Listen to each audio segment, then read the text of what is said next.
अस्सलामु अलैकुम मेरे भाइयों और बहनों। मैं असम का मेरे हमजा हूँ।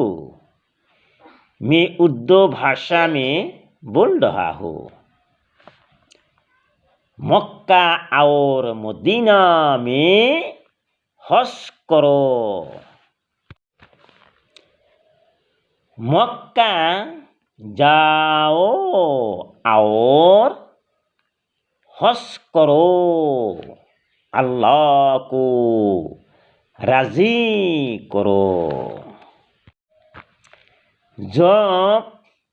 जब मैं मक्का में हज करता है,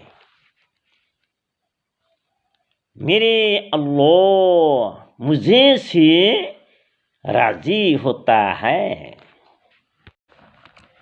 सुंदर मदीना में नबी करीम सल्लल्लाहु अलैहि वसल्लम की कब्र की जियारत